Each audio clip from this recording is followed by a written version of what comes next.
Anukirtanat, by chanting. Yat, to whom? Pravarnat, by offering obeisances. Yat, whom? Smaranat, by remembering. Api, even. Kvachit, at any time. Shva, adaha, a dog eater. Api, even.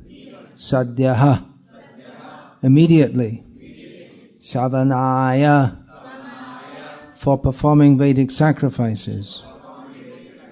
Kalpate, becomes eligible. Kutaha, what to speak of. Punaha, again. Te, you. Bhagavan, O Supreme Personality of Godhead. Nu, then. Darshanat, by seeing face to face. To say nothing of the spiritual advancement of persons who see the Supreme Person face to face, even a person born in a family of dog eaters immediately becomes eligible to perform Vedic sacrifices if he once utters the holy name of the Supreme Personality of Godhead or chants about him, hears about his pastimes, offers him obeisances, or even remembers him. Purport. Herein the spiritual potency of chanting, hearing, or remembering the holy name of the Supreme Lord is greatly stressed. Rupa Goswami has discussed the sequence of sinful activities of the conditioned soul, and he has established in Bhakti Rasamrita Sindhu that those who engage in devotional service become freed from the reactions of all sinful activities. This is also confirmed in Bhagavad-gita. The Lord says that He takes charge of one who surrenders unto Him, and He makes him immune to all reactions to sinful activities. If by chanting the holy name of the Supreme Personality of Godhead one becomes so swiftly cleared of all reactions to sinful activities, then what is to be said of those persons who see Him face to face? Another consideration here is that persons who are purified by the process of chanting and hearing become immediately eligible to perform Vedic sacrifices. Generally, only a person who is born in a family of Brahmanas, who has been reformed by the 10 kinds of purificatory processes, and who is learned in Vedic literatures, is allowed to perform the Vedic sacrifices. But here the word sadhyaha immediately is used, and Sridhar Swami also remarks that one can immediately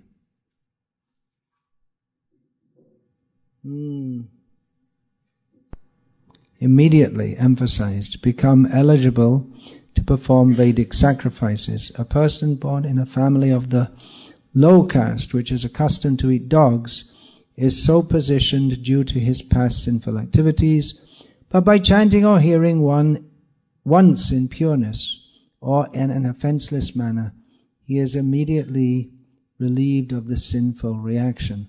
Not only is he relieved of the sinful reaction, but he immediately achieves the result of all purificatory processes. Taking birth in a family of a Brahmana is certainly due to pious activities in one's past life. But still, a child who is born in a family of a Brahmana depends for his further reformation upon initiation into acceptance of a sacred thread and many other reformatory processes. But a person who chants the holy name of the Lord, even if born in a family of Chandalas, dog-eaters, does not need reformation. Simply by chanting Hare Krishna, he immediately becomes purified and becomes as good as the most learned Brahmana. Sridhar Swami especially remarks in this connection, Anena pujatvang lakshate. Some caste Brahmanas remark that by chanting Hare Krishna, purification begins. Of course, that depends on the individual process of chanting. But this remark of Sridhar Swami's is completely applicable if one chants the holy name of the Lord without offense, for he immediately becomes more than a Brahmana. As Sridhar Swami says, Pujatvam, he immediately becomes as respectable as a most learned Brahmana and can be allowed to perform Vedic sacrifices. If simply by chanting the holy name of the Lord one becomes sanctified instantly, then what can be said of those persons who see the Supreme Lord face to face and who understand the descent of the Lord as Devahuti understands Kapila Dev? This is mentioned about Devahuti and Kapila Dev because this verse is spoken by Devahuti to Kapila Dev.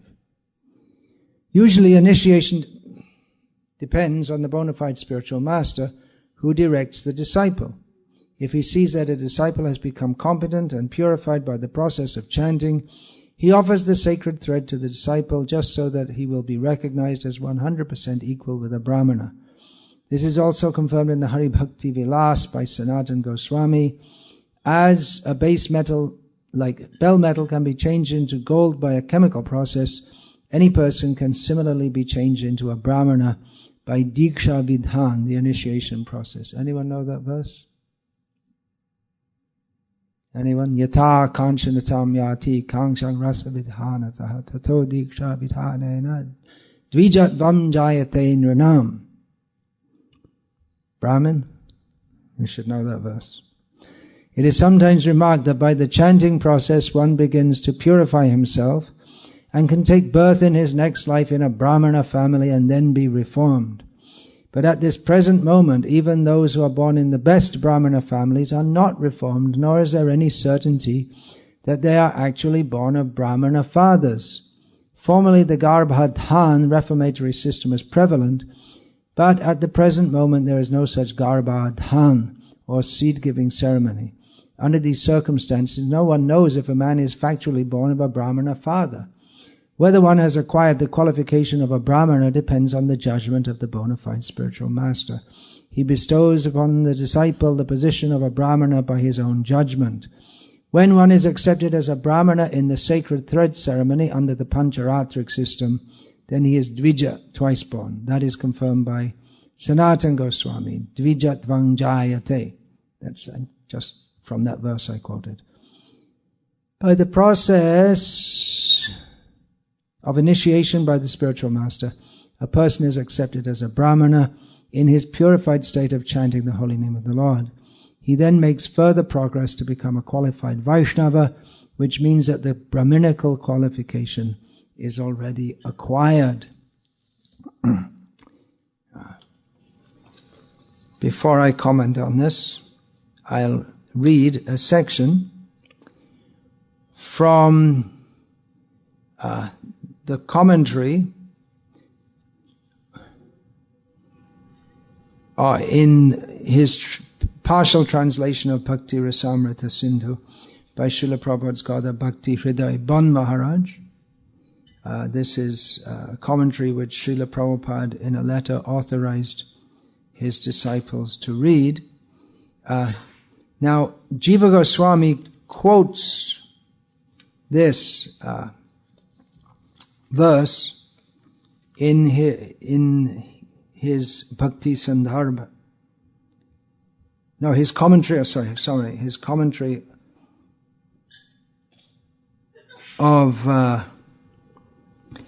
Goswami quotes in his Bhakti Sandarbha. He comments on a verse of Bhakti Rasamrita Sindhu in which Rupa Goswami quotes this verse which we're reading today. The purport of which is quite revolutionary, that those not born in Brahmin families can attain the status of a Brahmin simply by chanting the holy name of the Lord, which also upholds the contention I made yesterday that generally it is accepted in Vedic society that one's Varna situation is determined by birth, but it's not. The flexibility has to be allowed also, but generally it is by birth. We don't find that emphasized very much in Srila Prabhupada's books, although it's right here in the Bhagavatam, presumably because that idea was so deeply entrenched that it's only by birth that Srila Prabhupada wanted to give the fuller picture. Now, from Bon Maharaj's commentary, according to Sri Jiva Goswami, though this rudimentary bhakti in a born Chandala, one who is born as a Chandala, rudimentary bhakti means just by chanting, without following anything else. This rudimentary bhakti will remove the effects of his past misdeeds. If someone's born in a Chandala family due to his past misdeeds. And as Srila Prabhupada comments here in this, in his purport, person is born in a Brahmin family due to his past pious activities. Yet the Chandala, who's chanting the holy name, must wait for the next birth in a higher social status to qualify himself for the performance of the Vedic sacrifices, which seems to go against the statement of the sadhyaha, immediately, the statement of the verse, which is upheld by Sridhar Swami, the commentator. So in this case, Jiva Goswami not exactly contradicts, but qualifies the statement of the Shastra. He says that just as one who is born a Brahmana, the word he uses, Brahmakumaram. No, Brahmana Kumaranam Shokre Janmani. He talks about a boy who takes seminal birth as a Brahmana. So, just as one who is born a Brahmana must wait to be purified through the sacred thread ceremony in order to perform sacrifices. In other words, just by being born as a Brahmana, you can't perform. So here it's being discussed about eligibility to perform sacrifices.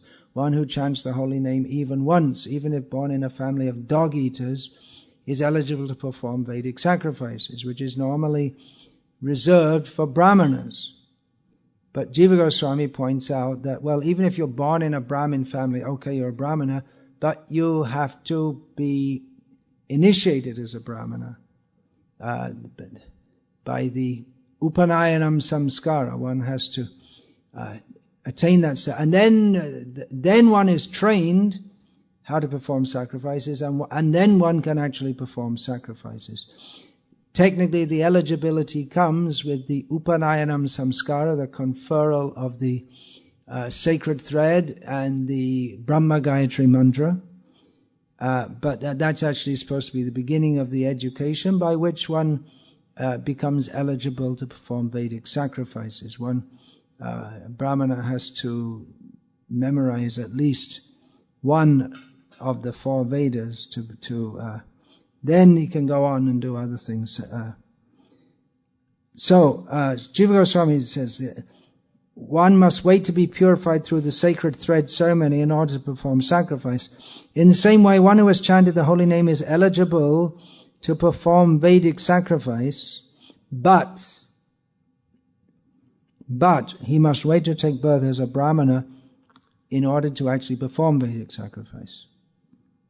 And Jiva Goswami says that, okay, chant the holy names, you're eligible to perform Vedic sacrifice, but actually you have to wait to take another birth before you can perform the sacrifice. Bon Maharaj comments, he says that Jiva Goswami, it is obvious, is reluctant to disturb the social order. In other words, he says Jiva Goswami is saying this is not really true, but he's saying this so as not to disturb the order, and tries to conform as far as possible to the extant practices and ideas of the Hindu society of his time. Vishwanath Chakravarti, however, considers Jiva Goswami's view to give away the whole case for the quality of prarabdha papa haratva, power of deliverance from sin, that is claimed for bhakti. In other words, if you say you still have to wait, then what's the import of this verse? It weakens the whole effect of it, Vishwanath says. So here we have apparent differences of opinion between acharyas. Vishwanath's view is that bhakti, however slight, will at once remove all taints from the fallen human being and qualify him for the social duties of the Hindus. Well, we wouldn't use the word Hindus, I hope, but Bon Maharaj does. This is rather a controversial problem.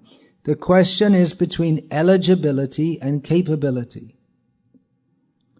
Jiva Goswami here argues that a Brahmana born in a higher social order because of good deeds in previous births is eligible to perform Vedic rituals, while even a Chandala born in the lowest social order due to his misdeeds in previous births becomes fully capable of performing such Vedic rituals when his prarabdha is wiped out by singing and listening to the name of the Lord in the stage of bhakti, in the stage of practice of bhakti. But, as even a person born in a Brahmana family has to wait till his sacred thread ceremony before he can actually perform such Vedic rituals in spite of his eligibility, so a devotee born in a Chandala family is cleansed of his sins committed in previous births by practicing the rudiments of bhakti and becomes eligible to perform Vedic rites.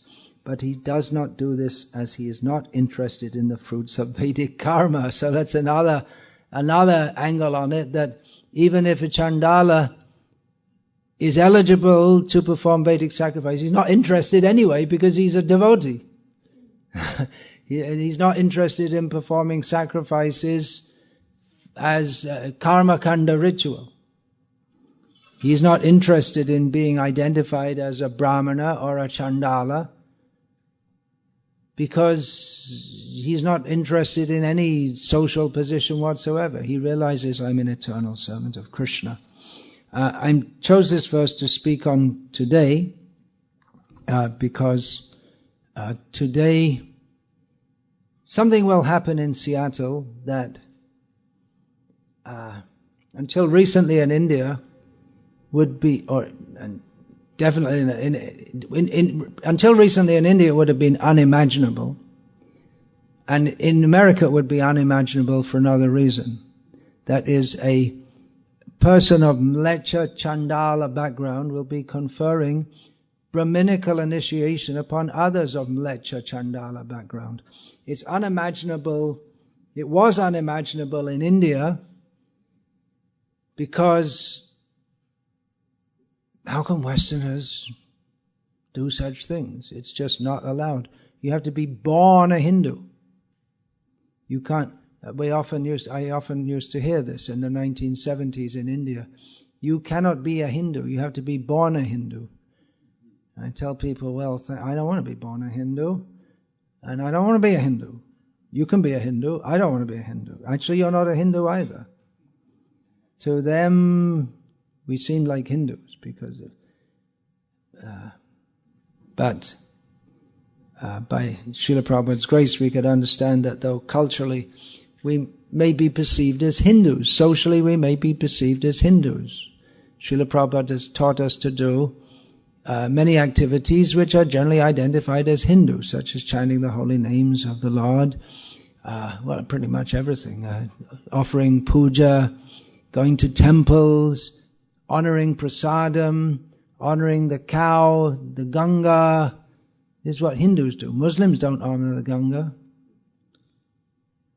Hindu, who honors the cow? Hindus and Jains. So it may be perceived as Hindu.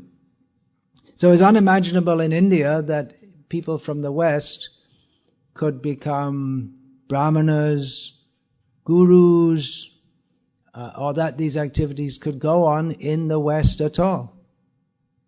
There was a very strong opposition to that.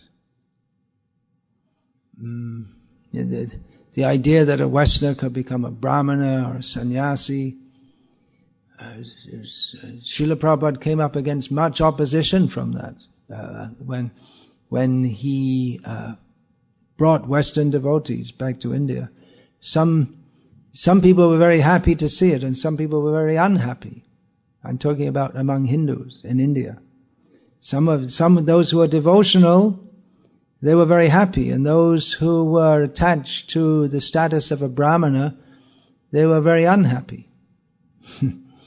And it was unimaginable in America because no one had any idea what a Brahmana, a Hindu, or initiation is anyway. It's as unimaginable as gazelle doos. Right? It's as completely unimaginable as gazelti-doos. You know what gazelti-doos are? I just made up the word. That's why it's unimaginable. You couldn't imagine it because it doesn't have any meaning. In America, if 50 years ago, if you talk about, they knew the word Brahmin, Boston Brahmanas, right? That term came there.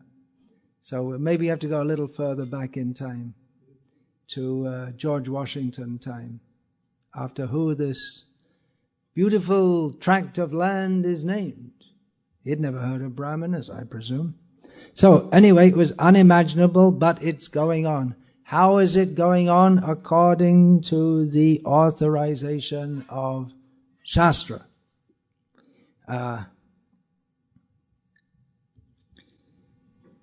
Although that would be disputed, but that is a job of Brahmanas within ISKCON to study the Shastra, know it very well, and be prepared to rebut all the many philosophical challenges that will inevitably arise as the Krishna conscious movement spreads, as it should spread, as the Krishna conscious movement becomes influential, as it's supposed to do. Then there'll be many philosophical challenges, and we'll need many specialists in, for instance, in Christianity, in various aspects of science, in rebutting the accusals of people. Even today, there are people, not much, mostly the Brahmanas in India are very appreciative of ISKCON now, because they lost their culture to a large extent, and they appreciate that ISKCON is maintaining a good level of purity. But there are still even many who themselves appreciate ISKCON, but they still say, no, you can't make non-Brahmanas into Brahmanas. But their temples are all becoming empty, so it may be that via ISKCON or via other Vaishnava movements, Brahmanas not from Brahmana families will do the services there.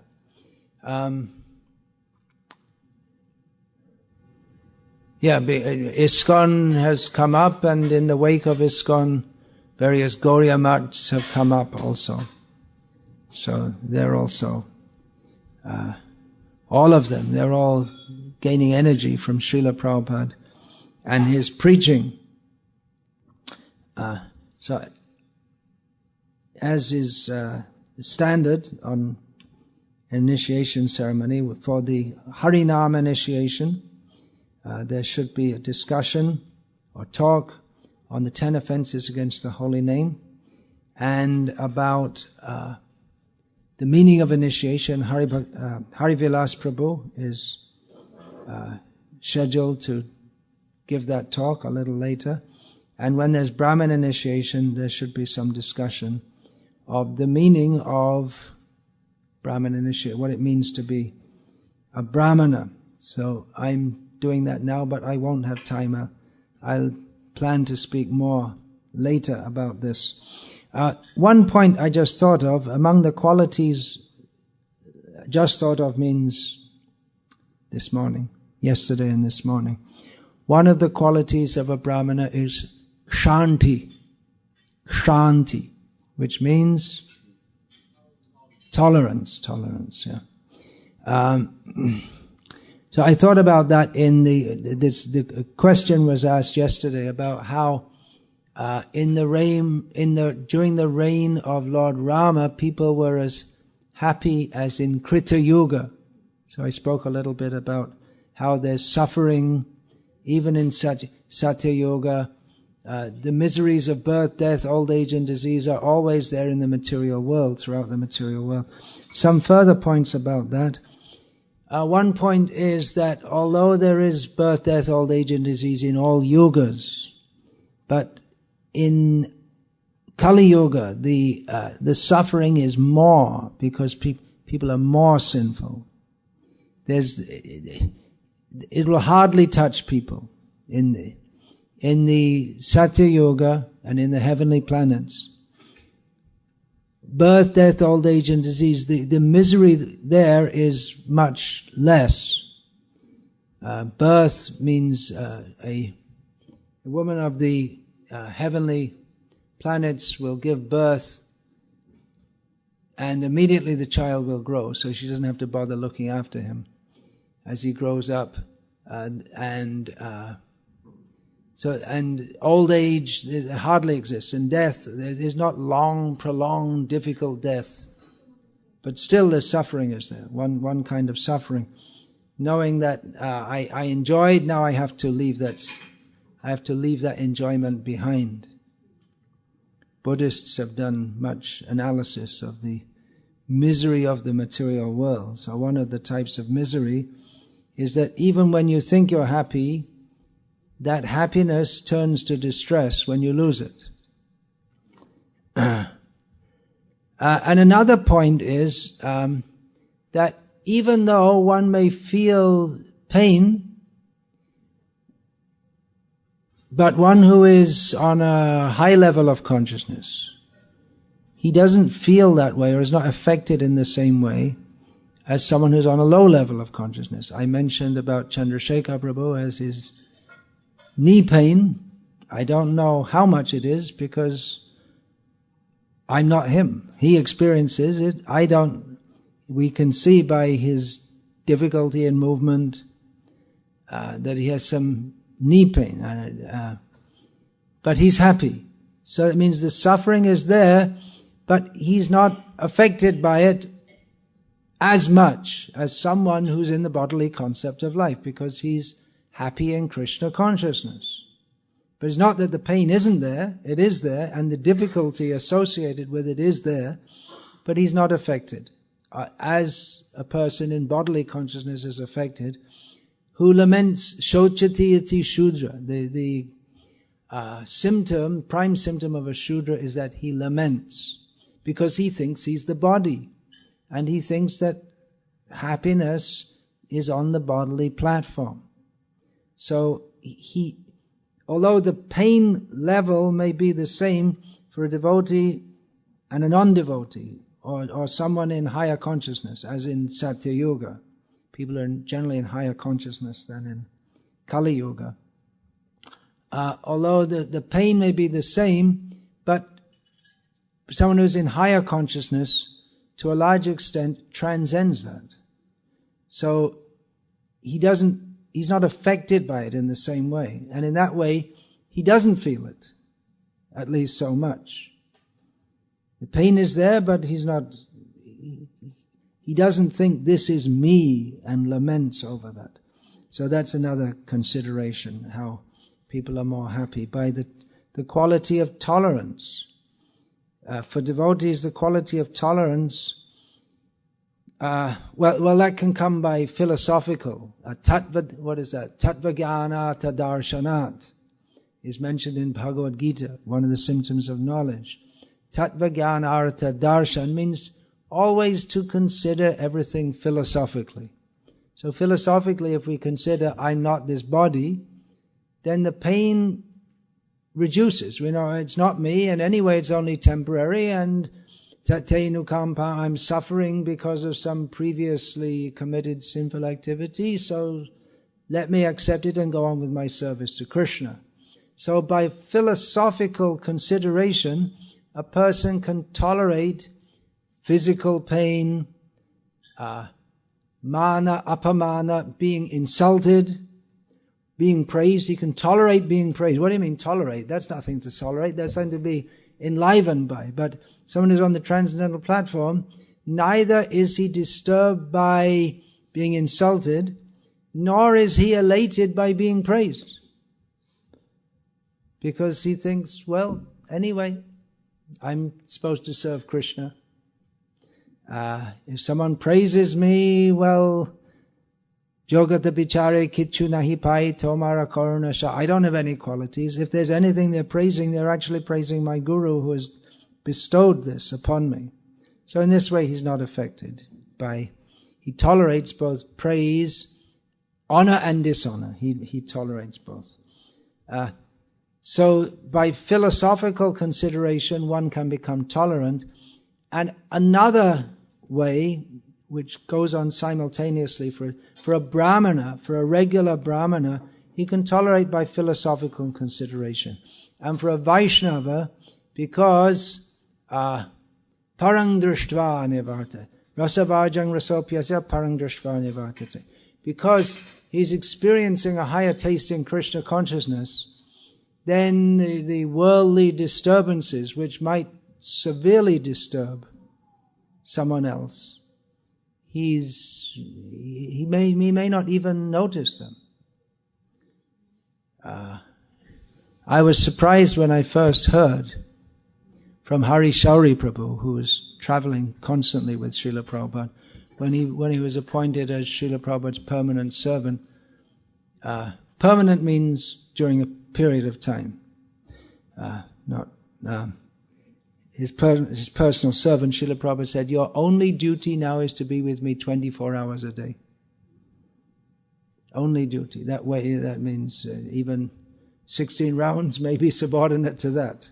To another of his servants, Prabhupada told him, Pushta Krishna, Swami at the time, said to Prabhupada, I'm so busy in your service, I don't have time to chant my 16 rounds. Prabhupada said, Prabhupada was very satisfied with this service. You go on with your service, and I will maintain you in your spiritual life, Srila Prabhupada told him. So that's not an excuse for not chanting 16 rounds, but Srila Prabhupada, he gave that waiver under certain circumstances. Well, at least I know of one other instance in which Srila Prabhupada, he gave a waiver on the chanting of 16 rounds. That was Vibhu Chaitanya Prabhu, who was cooking for Krishna Balaram all day, every day.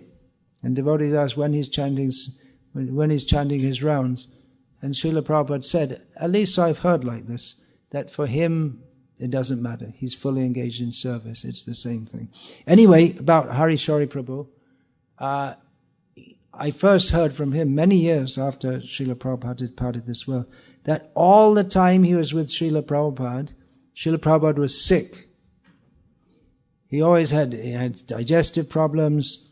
He regularly had tooth problems. He had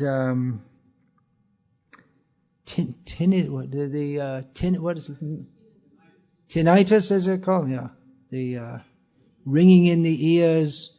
He had so many different. Sometimes he had arthritic problems, kidney problems.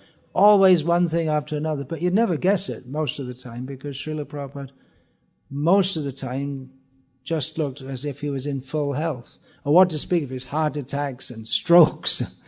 But Srila Prabhupada, by his transcendental effulgence and radiance and enthusiasm, appeared to be in perfect health. In other words, he transcended his bodily condition to a large extent. So that's another way, just by being so absorbed in Krishna consciousness, that one overcomes all these things. Another consideration is Jato deko Vaishnava bebahara dukt nischay janeho taha parananda shuk. If we see that a Vaishnava appears to be unhappy, we should know that actually he's always in transcendental bliss. He's never unhappy. There's a series of photos that Guru Das Prabhu made in London, black and white, very special series of photos of Srila Prabhupada. They used to, on the Berry Place Temple wall, there used to be, maybe Hari Vilas Prabhu remembers, Berry Place Temple in London, there are these photos, black and white photos of Srila Prabhupada. One of them is quite a well-known photo of Srila Prabhupada with just his face with the lips curled down, which gives a look of like a grimace or unhappiness. And when one devotee, I believe it was Yamuna, said to Prabhupada that, "Oh, you look very sad," Prabhupada said, "That was a moment of ecstasy."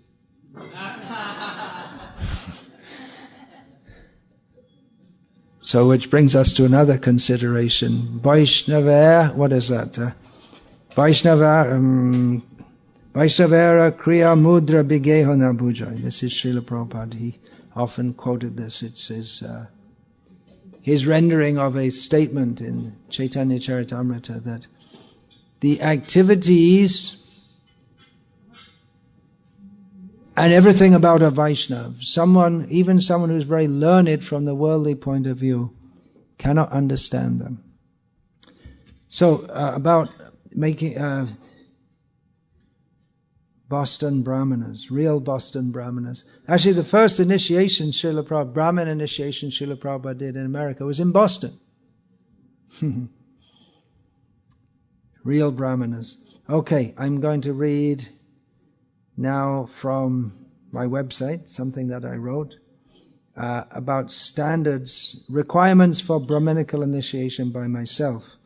Now, before that, I gave a list of standards for Harinam initiation, which are more than the regular. Srila Prabhupada gave the standard 16 rounds, 4 regulated principles. Of course, he gave many other standards for his disciples, which were not part of the vow. Rising early, he gave a list, that's famous list. All initiated devotees must, and a whole list of standards Srila Prabhupada gave. Which means taking only Krishna prasadam, must not engage in mundane sports, and so on. So I've given an extended list, which is not part of the initiation vow, but I didn't print it out here. Things like not watching TV, not going to the cinema, and so on. In other words, if you're going to be initiated, you have to be serious. Otherwise, what's the point? Initiation means Dikha Kale Bhakta Kare Ata Samarpan. At the time of initiation, a devotee surrenders his very self. So there's no meaning to being initiated if one is, if he thinks that the initiation vow means only 16 rounds and 4 regulated principles, and the 4 regulated principles are interpretable by one's own self. No. So those standards are there. And then after this on my website, I write that these standards are not meant to discourage or intimidate, but to encourage sincere candidates to rise to a level that will make their initiation truly meaningful as a platform from which to seriously advance in devotional service. Persons reluctant to come to this level should not be recommended to myself for initiation. You follow that? Shall I read it again? It's important. These standards are not meant to discourage or intimidate, but to encourage sincere candidates to rise to a level that will make their initiation truly meaningful. It's not very meaningful if you're just going on with some semblance of devotional service. Truly meaningful as a platform from which to seriously advance in devotional service. Okay, then requirements for Brahminical initiation. I'll speak some more about this a little later because it seems there's not time now. Candidates should have observed all the requirements given above for at least 2 years after first initiation. That's general standard. Be exemplary in sadhana and behavior. Have a strong service attitude and not have a tendency to waste time or indulge in idle talk. They should have either passed a Bhakti Shastri degree or read all 12 cantos of Srimad Bhagavatam with purports, and also passed a standard test required for Brahminical initiation. Of the two, I would put reading all the Bhagavatam as more important. Sometimes devotees think, well, I did my Bhakti Shastri degree, so now I don't need to read the books. But the Bhakti Shastri study should be an addition to reading the books, not an alternative to it. Studying Bhakti Shastra, the course, is supposed to help us better understand what is in the books. We should have and especially those who are Brahmanically initiated, they should have a good understanding of what is in those books. So, of the two, reading is more important. Although Srila Prabhupada also wanted his disciples to take this Bhakti Shastra degree. And they should also pass the standard, if they are illiterate or barely literate and intending to take up deity service, should have an exemplary service attitude. This study requirement may be waived for temple resident devotees, especially those performing essential services. They should not earn money by employment and should be engaged in preaching, teaching, or deity service. Now, I'll explain this for the umpteenth time, why I make this requirement.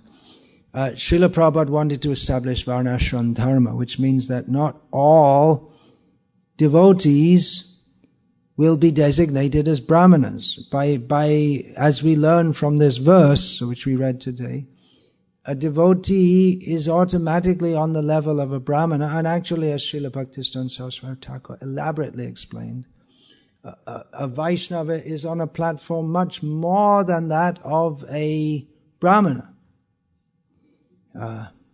Brahmajanatiti Brahmana, one may know what is Brahma, one may know what is the Vedas, or one may know what is impersonal Brahman, but to fully understand Krishna is the fullness of a Brahmana.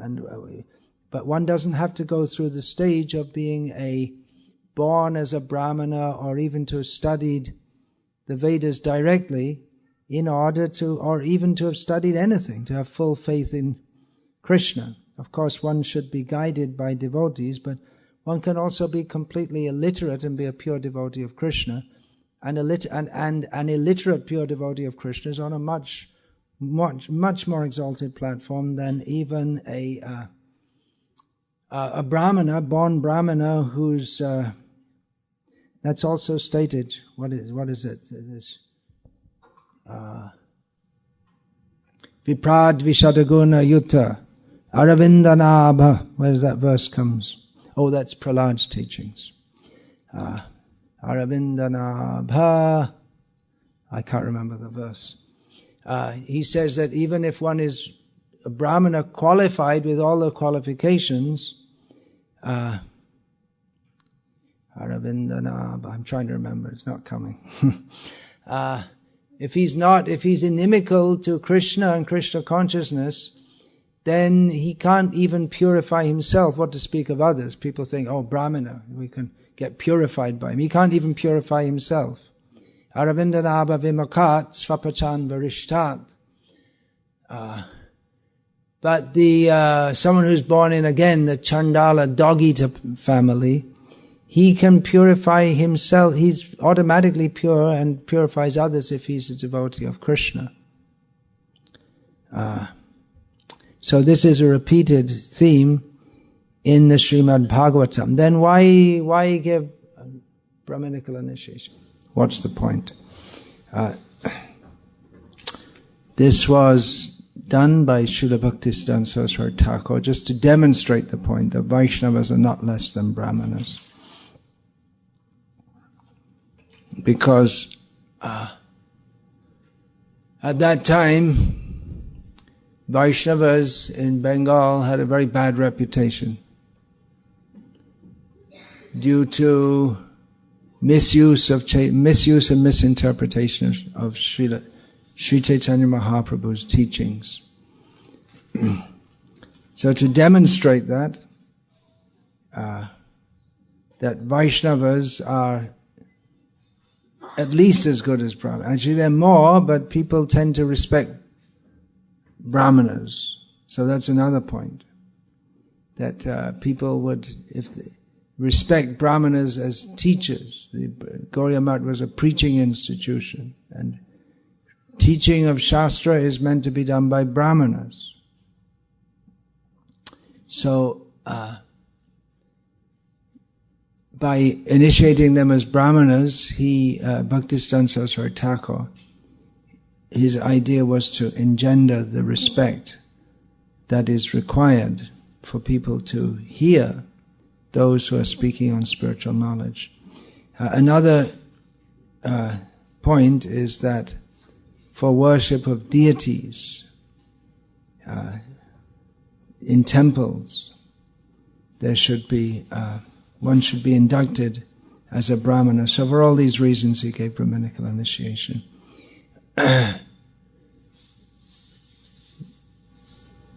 Nowadays, in India, that respect which is given to Brahmanas has much decreased. And here in the West is not a factor at all.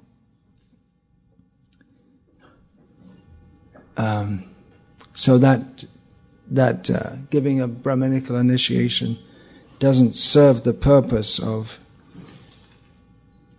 increasing the prestige of a Vaishnava. A Vaishnava doesn't personally care about prestige. In fact, doesn't want it at all, but for the sake of service, he can accept it. I, with my ever critical eye, some may say, observe that often in ISKCON we see that devotees, they want Brahminical initiation for the sake of prestige among the devotee community. If you're not Brahmin initiated, you're nowhere. So if you get initiated, Harinam initiation, you're somewhere. But you really have to be a Brahmin, and then you're really there. That idea for prestige. So this is nonsense, and I don't give Brahminical initiation just to satisfy people's non-devotional desires and aspirations. In fact, if anyone has such an aspiration, it's a very good reason not at all to give them Brahminical initiation. If they think, I will be better respected by doing so, not just for the sake of personal prestige. It means they're not even a Vaishnava, what to speak of being a Brahmin. Vaishnava maybe, yes, Vaishnava Prai, almost a Vaishnava, a very neophyte level, if one is interested in that. Another reason I'm not I don't give Brahminical initiation very much, actually. Most of my disciples, even some of them 10 years, 15 years initiated, they're not Brahminically initiated. What's the reason for that? Well, toward the end of his manifest presence in the world, Srila Prabhupada repeatedly said this: don't give Brahminical initiation to everyone. First of all, see if they are actually living as Brahmanas, because we want to establish Varnashram society. Varnashram society is a material arrangement that is favorable for making a situation in society suitable for spiritual advancement. It's not in and of itself important, but it's important inasmuch as it forms a background for practicing Krishna consciousness. And a Vaishnava is already above the position of a Brahmana, so there's no real need for him to be initiated as a Brahmana, but he may be initiated if he can properly show the function of a Brahmana, to show how there should be Brahmanas in human society. But other Vaishnavas in Vaishnava society may take up the roles of Kshatriyas or Vaishyas or Shudras. Not that a Vaishnava is a Brahmana or a Kshatriya or a Vaishya or a Shudra, but they may take up such roles to show how Swakaramanatamabhyacha siddhing vindati manava, how people, by following their duties in human society, their role as a Brahman, Kshatriya, Vaishya, Shudra, they may attain the perfection of life by doing so in Krishna consciousness. But if we just make everyone a Brahmana, then what's the meaning of that? Hare Krishna. I suggest this gentleman sitting here, please, you can sit on this side with all the other men. There's no meaning to that if you just say everyone's a Brahmana. Yes, a Vaishnava is a Brahmana, more than a Brahmana. But if we are to establish Varnashram society for the benefit of humankind, then just to label everyone as a Brahmana becomes confusing, which is why I don't give Brahminical initiation to those who are being employed, and maybe even not to temple devotees if they're not engaged in activities Brahminical activities. Now there's another whole question of Pancharatrika initiation, which I won't get into here. I've discussed it many times. They can be those who are to be initiated as Brahmanas, they should be engaged in preaching, teaching, or deity service, which includes cooking. They shouldn't be engaged in earning money by employment, which means those who are going to take Brahminical initiation today, no employment. Here, now you're all living as Brahmacharis. That also, the term Brahmachari is adjusted for the Western world. Brahmacharya is generally boys, young boys. And then one may be a lifelong brahmachari after that. So you're more like that, except there was a period in your life when you weren't brahmachari. So it's not traditional. Anyway, we use that term. But if you are to marry in future, there's no bar to getting married. Generally, I don't recommend it for brahmacharis if you're in that happy situation of having nothing else to do but serve Guru and Krishna. Your path back to Godhead is very easy. But if you find it's not very easy due to various attachments or whatever, or you may be in a situation like Priyavrata, who didn't want to marry, but he was told to marry so he could conduct administrative duties. That may happen also. So if you do marry, don't get a job. Then you can move to a farm community or stay in full-time devotional service. Don't get sidetracked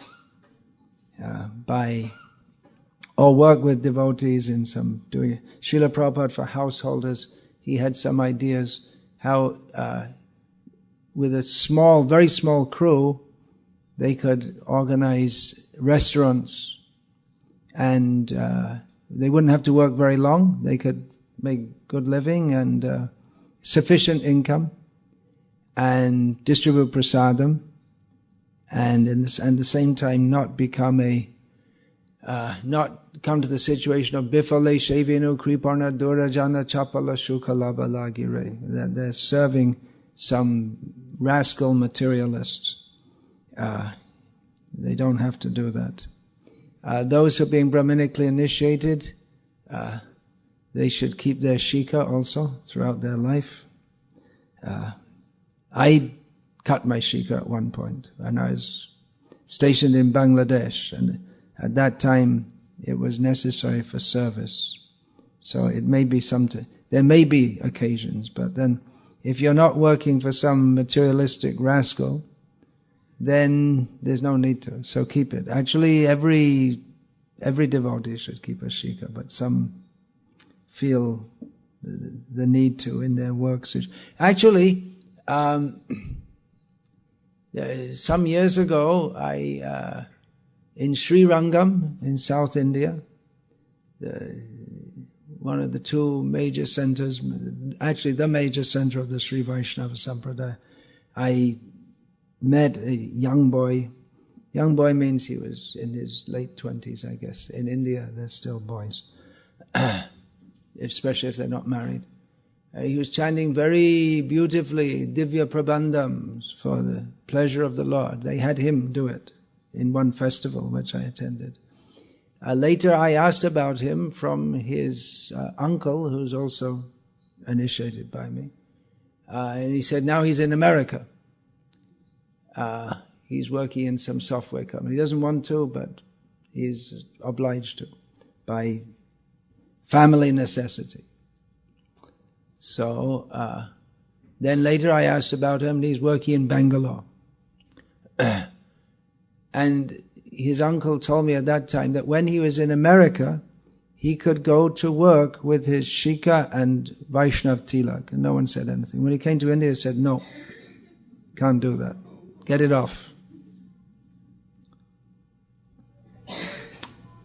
Now another condition I've given here, or a point about Brahminical initiation I've written, it's there on my website. Brahminical initiation may be offered with first initiation, along with first initiation, to men, or quickly after first initiation, to men who having received smarta upanayanam, those who have received it know what that is,